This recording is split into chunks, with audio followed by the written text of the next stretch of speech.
Greetings and welcome back to Room 303. We are engaged in a series of talks about Gibran's The Prophet. This is lecture number 18 of the assigned 30 talks that we will give over these magnificent poems. This is the passage on self-knowledge. And right away we understand we're back to our big five, and the very first of our big five, epistemology, and what it is that you can know. And you'll remember from our introductory set of comments that we said there's basically three possible epistemological positions one can hold. The absolutist position is, I am right, you are wrong. If you don't agree with me, it's over. You'll notice Gibran never takes that position. The extreme opposite of that is the relativist position. There is no truth, there are no absolutes of any kind. But Gibran, of course, is bright enough to realize that to say there is no truth is to posit in itself a truth, what we call the performative contradiction. So epistemologically, where does he land? Well, he lands where the field of science should land. That is to say, the fallibilist position. I think I'm right, but I could be wrong. And in that process, right, always collecting data to validate or invalidate positions, we now turn to self-knowledge, as Al-Mustafa will give us some insight that's going to, this going to be heavy, heavy words as we've said it before. We're at the end of another one of these trinities, as I call it, where we move from reason and passion to pain, which we just finished, to now self-knowledge. And if you'll think about it, that makes sense in the progression. Why? Because often reason will not be able to guide passion, and then there will be this intense pain that we have to drink from that cup, as we were referencing it in the last poem. But somehow through all of that, if we learn how to ask not why did this happen to me, but rather why did this happen for me, we can find our way to some kind of self-enlightenment, self-knowledge, and that's huge.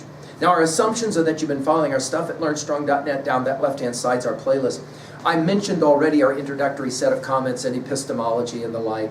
And as well, as I said, we just finished with On Pain. My hope is that if you're reading these in some kind of chronological order, that you then have enjoyed all of the previous poems to in some way bring us to right here, right now. In some ways, I find this a pivotal moment in the entire prophet, because it's almost as if Gibran is, through obviously Al-Mustafa's language, bringing us to this moment where he can then ask, how much of this are you actually understanding and therefore gaining somehow enlightenment? Now, do remember as background information, and I think Gibran would definitely want us to remind ourselves of this. Remember that the Delphi Oracle, as referenced by Socrates, for example, in that classic Platonic dialogue apology we've given full lectures at learnstrong.net, you'll remember the Delphi Oracle suggested know thyself.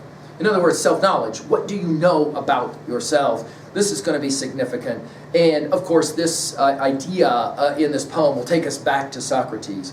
And of course, the goal here is actually not just knowledge, but discovery. We might even call it enlightenment or mindfulness. And the last thing I want to point out is the lotus flower will be mentioned here. And this lotus flower will take us to that famous Buddhist symbol of enlightenment. Why? Because the flower sits in mud, and it's out of that mud that the beautiful flower will open. Let's just enjoy.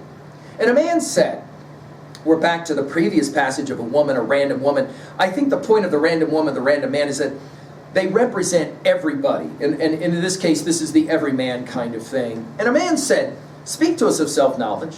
And he answered, saying, your hearts know in silence, go back to the use of that word in the previous poem, your hearts know in silence the secrets of the days and the nights. But your ears thirst for the sound of your heart's knowledge, and you would know in words that which you have always known in thought, and you would touch with your fingers the naked body of your dreams. Now, we've commented already that Gibran can write lines of poetry that for us as poets we all would long to just write one set of lines, and he's doing this over and over again, which is what makes this such a magnificent passage, collection of poems for us. Notice the genius of this. He says, we want to go from silence to sounds, we want to go from thoughts to words, and we want to go from dreams to some sense of physical touch. And the goal is that process. It is well, he continues, that you should want these things. The hidden, earlier it was secrets, right? Here in a second it'll be treasure twice. The hidden wellspring of your soul must needs rise and run murmuring to the sea, and the treasure of your infinite depths may be revealed to your eyes. But let there be no scales to weigh your unknown treasure. We've seen scales earlier, only here, the kind of knowledge we're looking for is, of course, the knowledge of Tennyson's Ulysses, to follow knowledge like a sinking star beyond the utmost bounds of human thought. We've given full lectures at learnstrong.net if you want to be reminded of that amazing passage. That's the goal. Lifelong learning, as we sometimes will qualify it. But let there be no scales to weigh your unknown treasure, and seek not the depths of your knowledge with staff or sounding line. You'll remember that Thoreau says we must learn to reawaken and keep ourselves awake, not by mechanical aids, but by an infinite expectation of the dawn that will not forsake us in our soundest sleep. I think this staff and sounding line have a lot to do with that. Go back to Whitman's passage 46 of Song of Myself. We but lift and level, when he's asking about, once we become the enfolders of all these orbs, will we know everything? Then no. Well, there's always more to learn.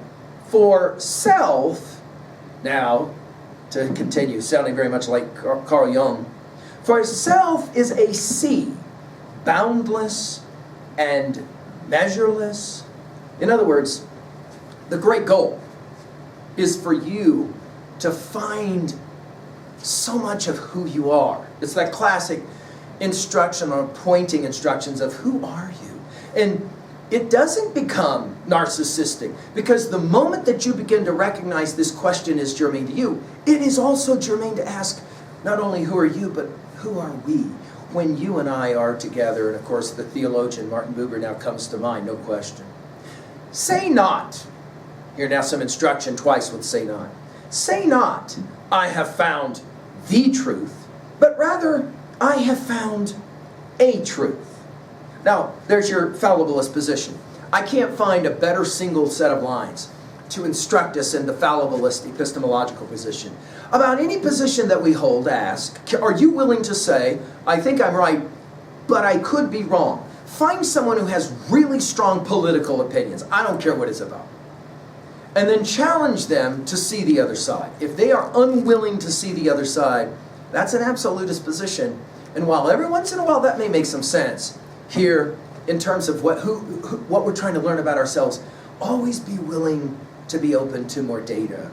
I have found a truth. Say not, I have found the path of the soul. Say rather, I have met the soul walking upon my path. For the soul walks upon all paths. And again here, the influence of what Whitman, I think this is to me one of the most Whitman-esque lines of poetry that Gibran ever wrote. This is Song of the Open Road. Afoot and lighthearted, I take to the open road, healthy, free, the world before me, the long brown path leading wherever I choose.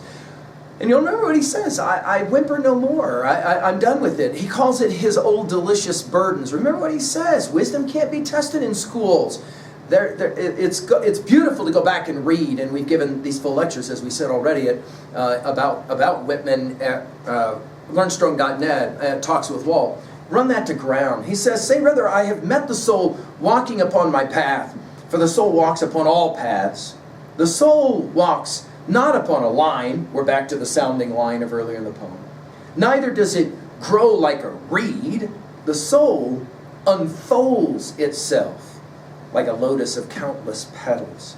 Again, this lotus reference will as well take us to our study of T.S. Eliot's classic in 4 quartets, Bert Norton.